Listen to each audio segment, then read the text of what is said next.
Camera person আসলে। National টিমের captain হওয়ায় এমনিতেই সবার দিকে নজর রাখতে হয়।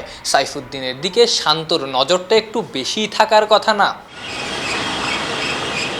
একেই তো বয়স ভিত্তিক থেকে সতীর্থ, ক্লাব দলেও মোহাম্মদ সাইফুদ্দিন তার আন্ডারেই খেলেন। তার উপরে এই পেস বোলিং অলরাউন্ডারকে ছাড়াই বিশ্বকাপ খেলতে গিয়েছিলেন নাজমুল হোসেন শান্ত।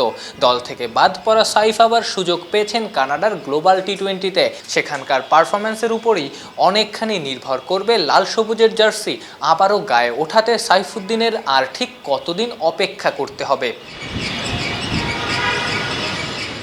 এতদিন কখনো রানিং কখনো ফেনী এক্সপ্রেস করেছেন ফিটনেসের কাজ। বৃহস্পতিবার থেকে বোলিং শুরু করলেন।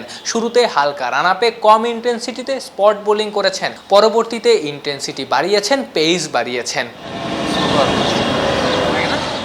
শুরুতে গুড লেংথকে স্পট বানিয়েছেন, ব্যাটারের পজিশনে রেখেছেন একটা ওয়েট বল, একই সাথে যেটা ব্যবহার করা হয় ফিটনেসের কাজেও। সেই ওয়েট বলকেই সাইফ আবার ব্যবহার করেছেন ইয়র্কার অনুশীলনের জন্য।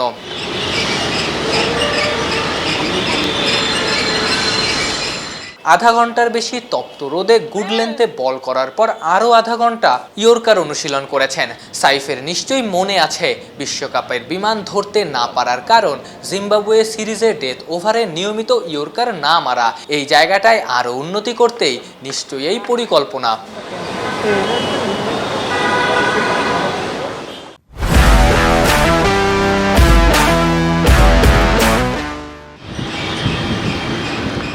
এছাড়া বৃহস্পতিবার প্রায় আধা ঘন্টা মিরপুর একাডেমিতে রানিং করেছেন নাজমুল হোসেন শান্ত।